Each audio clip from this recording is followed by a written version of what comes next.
ভগবান শ্রীকৃষ্ণের নগরী দ্বারকা এবং ভারতবর্ষের 4 ধামের মধ্যে এক ধাম হল দ্বারকা। 29 বছর বয়সে কংসকে বধ করার পর ভগবান শ্রীকৃষ্ণ মথুরা ছেড়ে দ্বারকায় চলে যান এবং সেখানে 96 বছর রাজত্ব চালান। গোমতী নদীর ঘাট এবং আরব সাগরের তীরে অবস্থিত মায়াময় দ্বারকা শহর সত্যিই মনোমুগ্ধকর। তাছাড়া আরব সাগরের তীরে অবস্থিত আরও একটা জনপ্রিয় শহর হল গুজরাটের ভেরাবল, যেটি আবার দেবাদিদেব মহাদেবের নগরী নামেও পরিচিত। সোমনাথ, যা হলো ভারতবর্ষের 12টা জ্যোতির্লিঙ্গের মধ্যে সর্বপ্রথম জ্যোতির্লিঙ্গ। দ্বারকা ও সোমনাথ এই দুই হল গুজরাট রাজ্যে আরব সাগরের তীরে অবস্থিত দুই আকর্ষণীয় এবং ধর্মীয় স্থান। এখন প্রশ্ন হলো, কিভাবে পৌঁছাবেন দ্বারকা এবং সোমনাথ মন্দিরে? যথেষ্ট দীর্ঘ পথ অতিক্রম করে পৌঁছাতে হয় এই সমস্ত জায়গায়। কলকাতা থেকে যদি ফ্লাইটে আসেন তাহলে নামতে হবে আমেদাবাদ সর্দার বল্লভভাই প্যাটেল ইন্টারন্যাশনাল এয়ারপোর্ট, আর যদি ট্রেনে আসেন তাহলে পৌঁছাতে হবে যথাক্রমে দ্বারকা ও ভেরাবল স্টেশন। যদিও ট্রেনে এলে প্রয়োজন দীর্ঘ সময়, অন্তত 45 থেকে 50 ঘন্টা সময় লাগবে পৌঁছাতে। আমরা রওনা হই 23শে ডিসেম্বর এবং পৌঁছাই দ্বারকায় 25শে ডিসেম্বর এবং যথাক্রমে সোমনাথ ও আমেদাবাদে। সেই গল্পই বলতে চলেছি আজকের এই ভিডিওতে। চলুন তবে শুরু করি একদম প্রথম থেকে। Good morning. আজ 23শে ডিসেম্বর সকাল 9টা বেজে 37 মিনিট।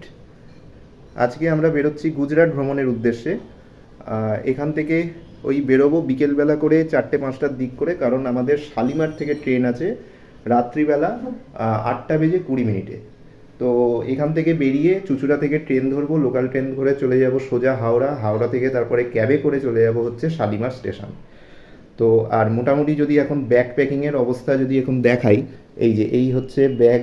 এখানে যদিও 2টো ব্যাগ আছে, আরও 2টো ব্যাগ কিন্তু অন্য ঘরেও আছে। তো এই মোটামুটি আজকে 23 তারিখে বেরোচ্ছি আর বাড়ি ফিরবো হচ্ছে 2রা জানুয়ারি। মোটামুটি 11 দিনের ট্যুর। গুজরাট ভ্রমণের যে পরবর্তী সিরিজগুলো পরপর কিন্তু আসতে থাকবে, এটা গুজরাট সিরিজের পার্ট 1। চলো বিকেলবেলা বেরোবো, যখন স্টেশনে গিয়ে একদম কথা হবে। আর এখন মোটামুটি রেডি ফেডি হই সব, আর যা কিছু নেওয়ার সেগুলো নিই। চলো স্টেশনে গিয়ে দেখা হচ্ছে ভাই। এই এখন এই চুঁচুড়া স্টেশনে এলাম, এরপর এইখান থেকে ট্রেন ধরবো, ধরে যাব হচ্ছে হাওড়া স্টেশনে। এখন বাজে হচ্ছে 5টা বেজে 41 মিনিট। ট্রেন ধরবো, ট্রেন ধরে একদম সোজা যাব হাওড়া। একটু লেট হলো বেরোতে, আরেকটু আগে ভাবছিলাম বেরোবো, বাট একটু লেট হয়ে গেল।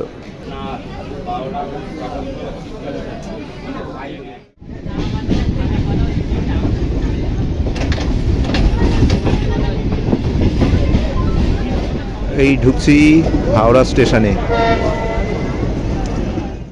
এই নেমে গেলাম এখন এই হাওড়া স্টেশনে। এবার এই হাওড়া স্টেশনের বাইরে বেরোবো, বেরিয়ে তারপর ক্যাব করব করে শালিমার। বেরিয়েছি হাওড়া স্টেশনের বাইরেটা, আর এই যাত্রী সাথী অ্যাপটা এখন বুক করলাম। দেখি ট্যাক্সি আসুক। 2000 years later. Superfast express platform क्रमांक 3 से এই চলে এলাম হচ্ছে শালিমার স্টেশনে। এখন সময় হচ্ছে 8টা বেজে 25 মিনিট। 8টা 20-তে ট্রেনটা ছাড়ার কথা। আর আমাদের যে ভোগান্তিটা হয়েছে যাত্রী সাথী অ্যাপে, যেটা আপনাদেরকে দেখালাম, সেই অ্যাপে তো আমাদের বুকিং দেখছি হচ্ছিলই না, প্রচণ্ড ঝামেলা হচ্ছিল। তারপরে সেই ওলা অ্যাপ করলাম, ওলা বুক করার পর তারপর এখানে এলাম। একদম মানে কারেক্ট টাইমের থেকে 3 মিনিট বিফোর আমরা এখানে পৌঁছেছি। এখনও দেখছি ট্রেন ছাড়েনি। 8টা 25 হয়েছে, এই যে 8টা 25 হয়েছে, এখনও ছাড়েনি। দেখা যাক কখন কি ছাড়ে। আর এবার আপনাদেরকে এই ট্রেনটার সম্বন্ধে যদি বলি, 22906 Shalimar to Okha weekly superfast express প্রতি মঙ্গলবার করে এই শালিমার স্টেশন থেকে ছাড়ে, আর বৃহস্পতিবার দুপুর 2:30-এর সময় গিয়ে পৌঁছায়। এই 8টা বেজে 45 মিনিট আর আমাদের এই ট্রেন ছাড়লো শালিমার স্টেশন থেকে। ট্রেন লেট করেছে, মোটামুটি ওই 8টা 20-তে ছাড়ার কথা, সেটা ছেড়েছে হচ্ছে 8টা 45, অর্থাৎ ওই বলতে পারেন 25 মিনিট লেট। যদিও এই ট্রেনটা মানে প্রচণ্ড লেট করে, এই ট্রেনের প্রচুর রেকর্ড আছে, কিন্তু এই ট্রেনের লেট করার প্রচুর রেকর্ড আছে। তবে আগামী সময়ে যে আসতে চলেছে সেই টাইমে কিন্তু 12 থেকে 18 ঘন্টার কাছাকাছি লেট হয়ে থাকে। তো এবার দেখা যাক আমাদের এই জার্নিতে কতটা লেট হয়। তো আমাদের এই কলকাতাকে বিদায় জানানোর সময় চলে এলো। Good buy from Shalimar. এর পরের হল্ট আসছে সাঁতরাগাছি জংশন। এটা আমাদের প্রথম স্টপ। এই হচ্ছে আমার আরেক পার্টনার। আমরা টোটাল ফ্যামিলি মিলে যাচ্ছি এই 10 জন মতন। আর বাকিরা সব আছে নিজেদের বগিতে, আমি তাদেরকে এখনো দেখাইনি। তো এর পরের যে স্টপেজটা আসছে 7 কিলোমিটার জার্নি করে, 7 নয় ওটা ঠিক 5 কিলোমিটার বোধহয় হবে, 5 কিলোমিটার জার্নি করে সাঁতরাগাছি জংশনে আসছে। অবশেষে এই 7 কিলোমিটার ট্রেন জার্নি করে 9টা বেজে 22 মিনিটে এসে পৌঁছেছে আমাদের প্রথম হল্ট সাঁতরাগাছি জংশন। পৌঁছানোর কথা ছিল বেশ অনেকটাই আগে, কিন্তু বেশ অনেকটা লেট করেছে। তো এরপরে আর সেরকম কিছু দেখানোর কিছু নেই এই রাতের বেলা। তো আমি একেবারে সকালবেলাই আপনাদের সাথে কথা বলবো। এই যে আমাদের এই সাঁতরাগাছি পৌঁছানোর কথা ছিল 8টা বেজে 35-এ, এসেছে 9টা বেজে 19 মিনিটে। প্রায় 45 মিনিটের ওপর লেট।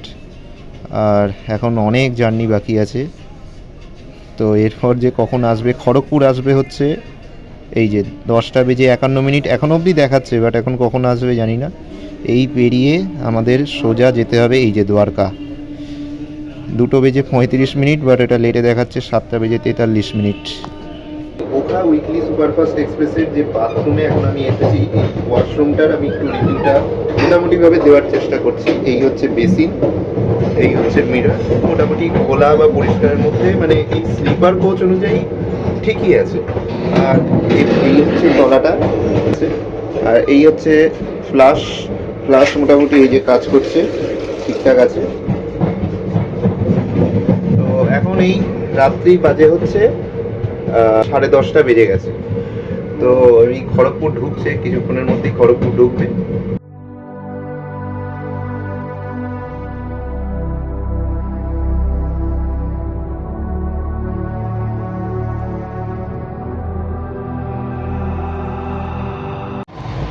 ভাই এখন করছে চ্যাটিং।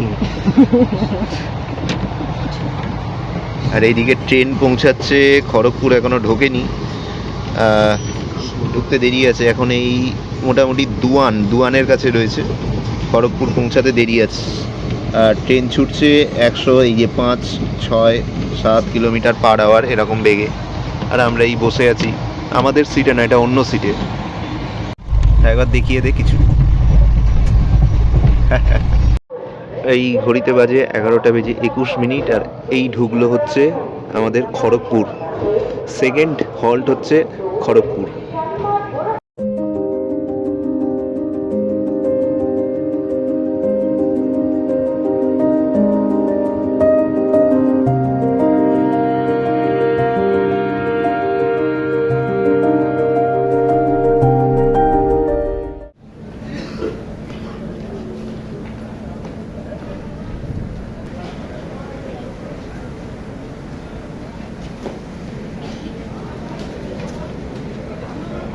গুড মর্নিং বন্ধুরা, আমাদের ট্রেন এখন এই 409 কিলোমিটার ট্রেন জার্নি কমপ্লিট করে আমাদের এই স্টপেজে এলো রাউরকেল্লা জংশন। আমাদের এই ট্রেনটা এখানে আসার কথা ছিল হচ্ছে ওই মোটামুটি ভোর 4:30-এর দিক করে, এসেছে হচ্ছে 7টা বেজে ওই 38 মিনিট, এখন 42 হয়ে গেছে। তো আর এমনিতে মোটামুটি 5 ঘন্টা মতন লেটে চলছে এই গাড়ি। আর বন্ধুরা, এই রাউরকেল্লা সম্বন্ধে যদি বলি তাহলে এটা উড়িষ্যা রাজ্যের অত্যন্ত গুরুত্বপূর্ণ একটা স্টেশন। আর এইখানে রয়েছে ওই Steel Authority of India Private Limited. স্টিলের জন্য এই রাউরকেল্লা হচ্ছে সবথেকে বিখ্যাত। 1959 সালে এই সেল প্রতিষ্ঠিত হয়। এখন বাজে 7:45, এখনও পর্যন্ত ট্রেন কিন্তু দাঁড়িয়ে আছে। দেখা যাক ট্রেন কখন ছাড়ে। আর এই চারিদিকটা যদি আপনাদেরকে দেখাই, দেখুন কতটা ঘন কুয়াশা চাদরে মোড়া। এখন এই টাইম যদি বলি, দেখুন 7টা বেজে 46 মিনিট, চারিদিকে দেখুন কি কুয়াশা। আর এই বন্ধুরা মোটামুটি টাইম হচ্ছে 7টা বেজে 47 মিনিট। আর এই রাউরকেল্লা এখন ছাড়লো। মোটামুটি ওই 10 মিনিটের কাছে এখানে দাঁড়িয়েছিল, 10-11 মিনিট দাঁড়িয়েছিল।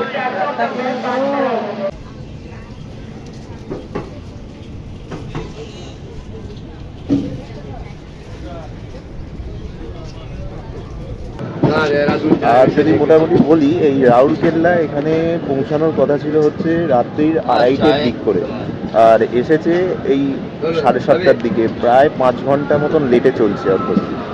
এর পরের যে গাড়ি এটা কখন পৌঁছায়, এর পরের স্টপেজগুলো সেটা দেখা যাক।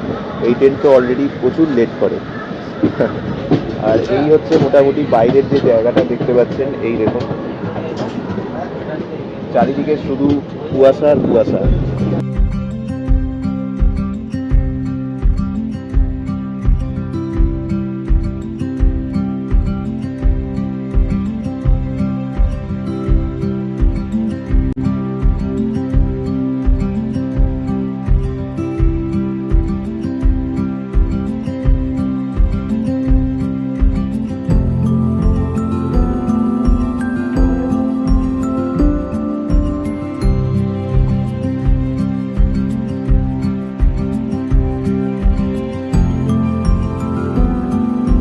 মোটামুটি ঘড়িতে টাইম বাজছে হচ্ছে 10:46, আর এই যাচ্ছি আমরা ট্রেনে। একটু আগে ওই ঝাড়সাগুড়া বাস করলাম, উড়িষ্যার ওপর দিয়েই আমরা এখন যাচ্ছি। উড়িষ্যার যে ইব নদী রয়েছে সেই ইব নদীও পাস করলো একটু আগে, বাট আপনাদেরকে দেখাতে পারলাম না। আর এই হচ্ছে আমাদের এই সিট, এই যে 44, 45, 46 এরকম, এই আপার, মিডিল, লোয়ার এরকম রয়েছে। আর এই পাশেও 3টে রয়েছে, এই পাশে 3টে, এই যে 42, 41, আর এই দিকটা হচ্ছে আবার 43, এরকমভাবেও এই আপার, মিডিল, লোয়ার 3টে সিট রয়েছে। আর মানে আরও 5 জন আমরা আছি, সেই 5 জন আবার এটা হচ্ছে S3-তে আমরা এই 6 জন রয়েছি, আর ওরা রয়েছে হচ্ছে S7-এ। তো ওখানে আবার আরও 5 জন রয়েছে, মোটামুটি 10 জন 11 জন যাচ্ছি। এই রায়গড় ছত্তিশগড়ে ঢুকছি। এই হচ্ছে এখান থেকে পাহাড়ের যে দৃশ্যটা কিছুটা এরকম দেখাচ্ছে।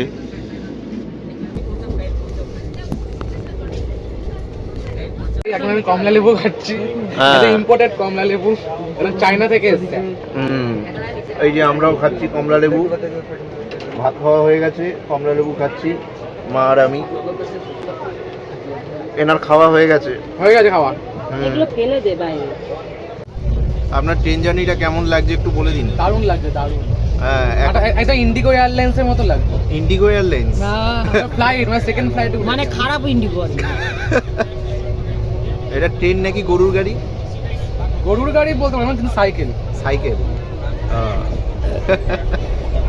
এই 12:57 এখন মোটামুটি এই চাঁপা জংশন, এটা এই চাঁপা জংশনে এলাম। আর এই হচ্ছে চাঁপা জংশন যাচ্ছে। এখনো এই গাড়ি প্রায় 6 ঘন্টার ওপর লেট।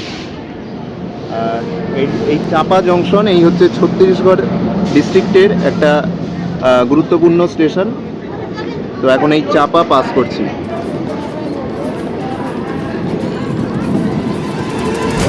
এই হচ্ছে চাঁপা জংশন।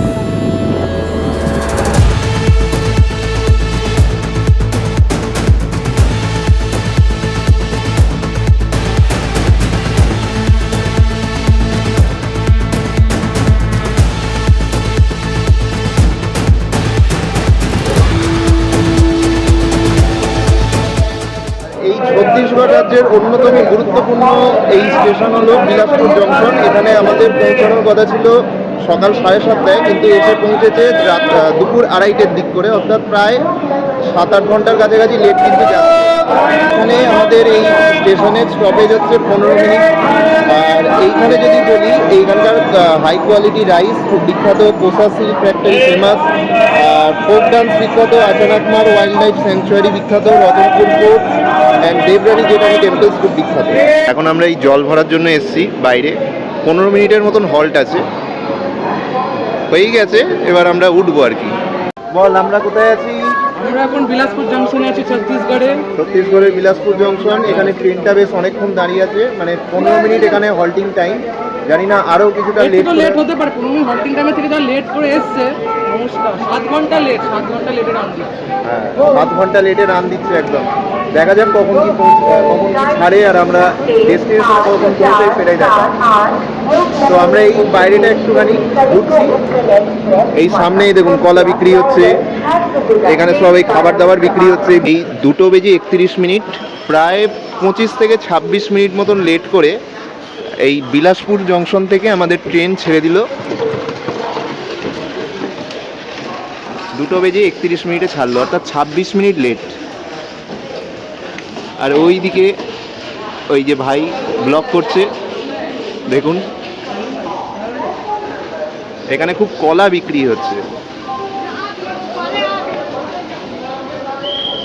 বিলাসপুর ছেড়ে এখন আমরা বেরিয়ে যাচ্ছি। এর পরের হল্ট আসবে হচ্ছে ভাটাপাড়া। এই হচ্ছে বিলাসপুর জংশন। ডালবড়া কেমন? ডালবড়া শক্ত না নরম? শক্ত ডালবড়া। বাবা কি বলছে? শক্ত ডালবড়া। 4টে ডালবড়া নিয়েছি, 40 টাকা নিল IRCTC থেকে। এই ডালবড়া শক্ত ডালবড়া একদম।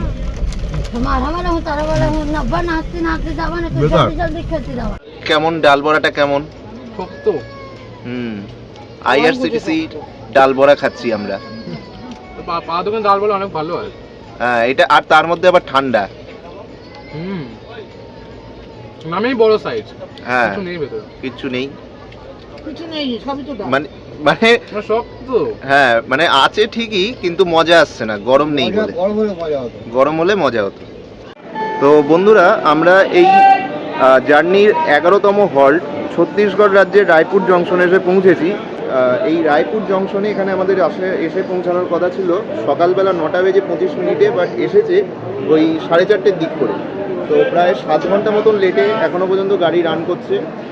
আর এই হচ্ছে রায়পুর জংশনের স্টেশনটা, কিছুটা এরকম। আর এখানে আমাদের স্টপ আছে অনলি 5 মিনিট। আর আমি খুব সম্ভবত আপনাদের সাথে কথা বলবো ওই নাগপুর জংশনে আসার পর। নাগপুর আসবে এখানে, যতদূর টাইম দেখাচ্ছে রাত্রি 9টার দিক করে আসবে এখানে নাগপুরে। আমাদের জার্নির 12তম হল্ট দুর্গ জংশনে এসে পৌঁছেছে এই 5:40 আর গাড়ি এখনও প্রায় মোটামুটি ওই 7 ঘন্টার মতনই লেট যাচ্ছে। ছত্তিশগড় ডিস্ট্রিক্টের মধ্যেই এখনও আছি। এগ্রিকালচারাল অ্যান্ড ইন্ডাস্ট্রিয়াল দিক থেকে খুবই গুরুত্বপূর্ণ সেন্টার হচ্ছে এই দুর্গ আর হচ্ছে ভিলাই। ভিলাই তো মেন স্টিল প্ল্যান্টের হিসেবে বেশি বিখ্যাত। আর এই যে দুর্গ ভিলাই, এই দুটো হচ্ছে টুইন সিটি। 5:44 আমাদের এই যে দুর্গ জাংশন থেকে আমাদের ট্রেন ছেড়ে দিল।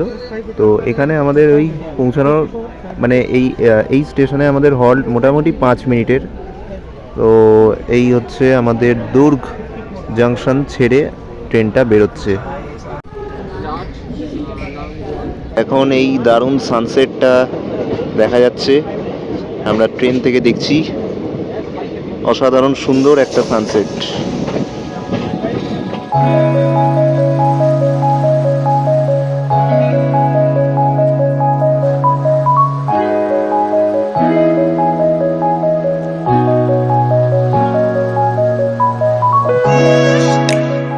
আমাদের ট্রেন এই মুহূর্তে ডনগারগ্রাতে রয়েছে।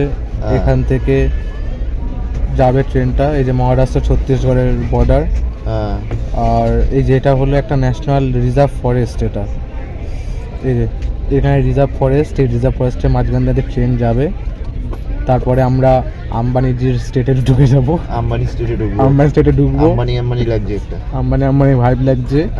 কিন্তু আমাদের নেমন্তন্ন করেছে। হ্যাঁ নেমন্তন্ন করেছে, ওই জন্য আমরা ট্রেনে করে যাচ্ছি। হ্যাঁ ফ্লাইটের মানে আমাদের জন্য স্পেশাল বিজনেস জেট থাকে, তো সেই বিজনেস জেটটা খারাপ হয়ে গেছে বলে এসি ফার্স্ট টায়ারে যেতে হচ্ছে এখন। হ্যাঁ আমাদের ফ্লাইটের টিকিটের পয়সা বাঁচিয়ে গিফট কিনেছি। এই পাশে সমুদ্রতে তারপরে ঢুকে যাচ্ছে। হ্যাঁ তারপরে সমুদ্রে ঢুকে যাচ্ছে। হ্যাঁ আলাদাই।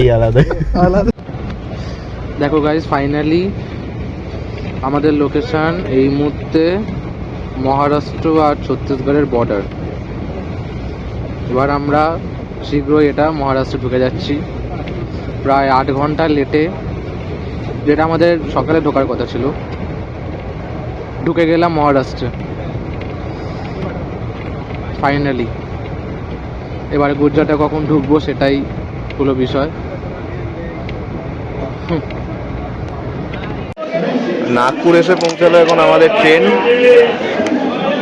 এই পৌঁছেছে হচ্ছে 9:51। ওই 7.5 ঘন্টা মতন এখন লেটে চলছে। এই হচ্ছে নাগপুর স্টেশন, বেশ ভালো রকমই ভিড় দেখতে পাচ্ছি। আর নাগপুর মানে জানেন এই নাগপুরের কমলা লেবু, যেটা হচ্ছে আপনারা সকলেই জানেন, নাগপুরের কমলা লেবু কিন্তু বিখ্যাত। আর এখানে কাছেই রয়েছে এয়ারপোর্ট, বাবা সাহেব আম্বেদকর ইন্টারন্যাশনাল এয়ারপোর্ট রয়েছে এই নাগপুরে।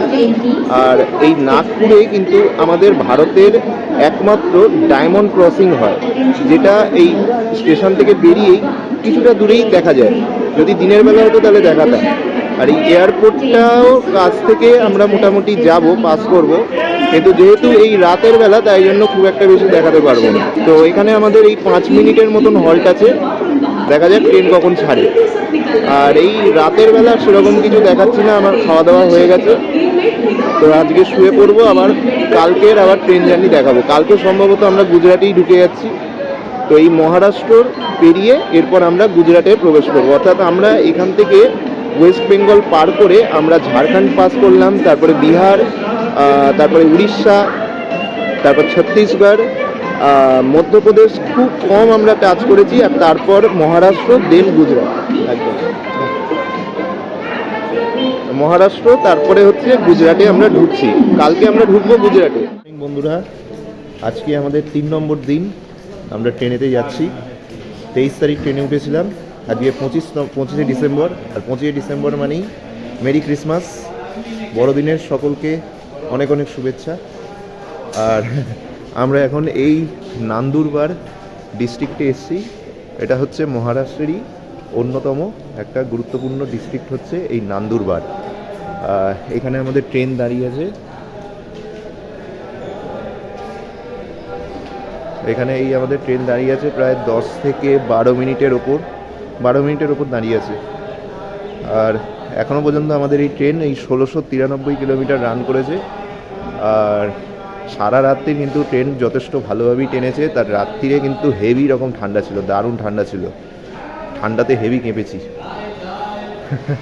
এখন এই টাইম হচ্ছে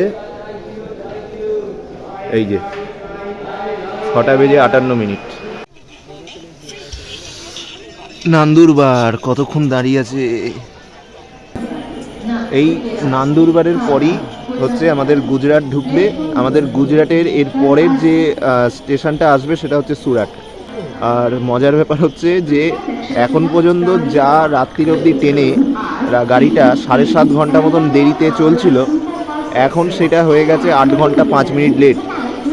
এই ট্রেনটা এখানে 5 মিনিট হল্টের জায়গায় আধা ঘন্টা হল্টে এখানে দাঁড়িয়ে আছে। ঘড়িতে বাজে হচ্ছে 8:14। এই হচ্ছে ইঞ্জিনের সামনেটা, ইঞ্জিনের ফ্রন্ট পোর্শনটা।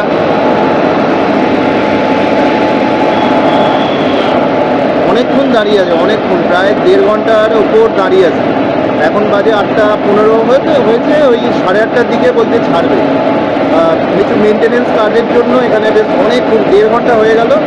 তো 1 ঘন্টা তার মানে 45 মিনিট এখানে দাঁড়িয়ে।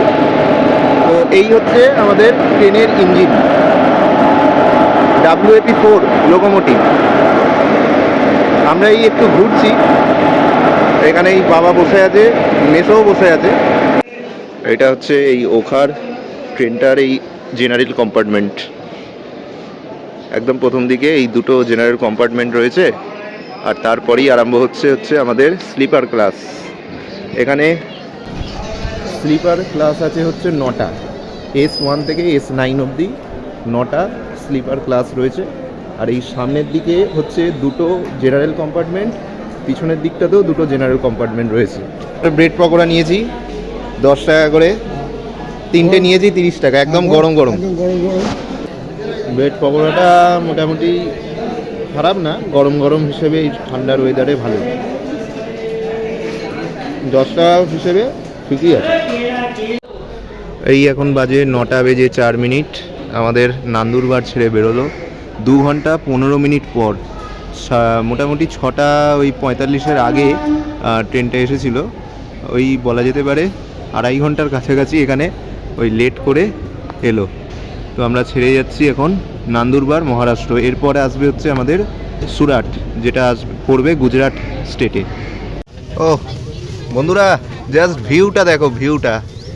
এই হচ্ছে মহারাষ্ট্র, ভিউটা দেখো জাস্ট।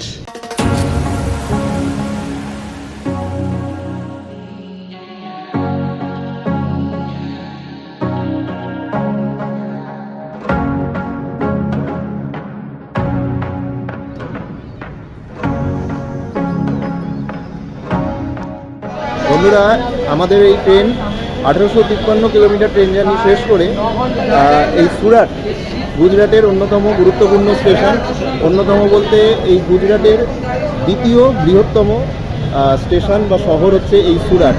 প্রথম যে বৃহত্তম শহর সেটা আহমেদাবাদ, তারপরেই আসে হচ্ছে এই সুরাট। আর এই সুরাট সম্বন্ধে যদি ইনফরমেশন দিই তাহলে এই সুরাটে বিশ্বের 90% ডায়মন্ড এখানে কাটিং হয়, পলিশ হয়। তো এটাকে সুরাটকে ডায়মন্ড সিটি বলা হয়। আর এই সুরাটকে সিল্ক ফ্যাক্টরি, মানে সিল্কের ফ্যাক্টরি কিন্তু এখানে ফেমাস, তাই এখানে সিল্ক সিটিও বলা হয়ে থাকে এই সুরাটকে। আর এই সুরাট হচ্ছে তাপ্তি নদীর তীরে অবস্থিত একটি শহর হচ্ছে এই সুরাট। তো এই সুরাটের পর আমাদের পরবর্তী হল্ট আসবে ভাদোদারা জংশন, যেটা এই গুজরাটের আরও একটা ইম্পর্টেন্ট একটা স্টেশন বা শহর বলা যেতে পারে। তো এখানে আমাদের এই হল্টিং টাইম দেখাচ্ছে 5 মিনিট মতন। রাত্রি 2:30-এর সময় আমাদের এখানে পৌঁছানোর কথা ছিল, এখন বাজে এই যে 11:17, 9 ঘন্টা মতন ডিলেতে চলছে। এই যে আরেকজন ব্লগার। তো 5 মিনিট পর আমাদের এই ট্রেন ছেড়ে যাবে। এইটা হচ্ছে তাপ্তি নদী, তাপ্তি নদীর তীরে অবস্থিত এই সুরাট শহর।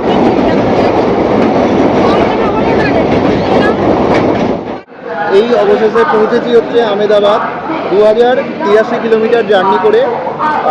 এখন এই পৌঁছেছে, এখন বাজে 3:11, 2-3 মিনিট আগে এসেছে যদিও।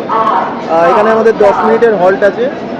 আর এই আহমেদাবাদে আমাদের এখানে পৌঁছানোর কথা ছিল হচ্ছে সকাল 6টার সময়, এসেছে 3:07 দিকে এসছে, মানে 9 ঘন্টা প্লাস লেটে চলছে গাড়ি।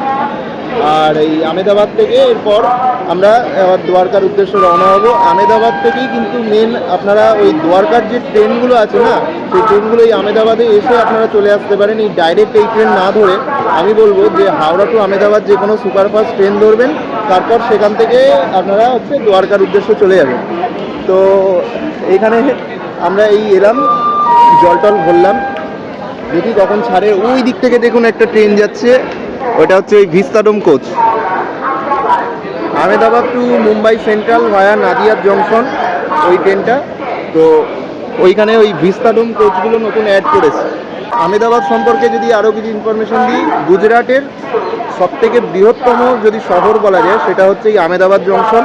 আহমেদাবাদ স্টেশনের কাছেই রয়েছে ওই দিকটা করে আহমেদাবাদের মেন মেট্রো স্টেশন, যেটা এই 3:16 ছাড়লো আহমেদাবাদ স্টেশন। ওই 10 মিনিট দাঁড়িয়ে ছিল।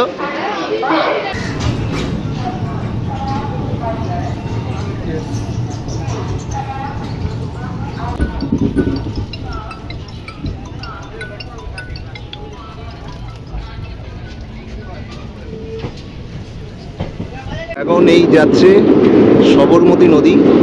আহমেদাবাদের অন্যতম গুরুত্বপূর্ণ বা প্রধান এই নদী হলো সবরমতী নদী।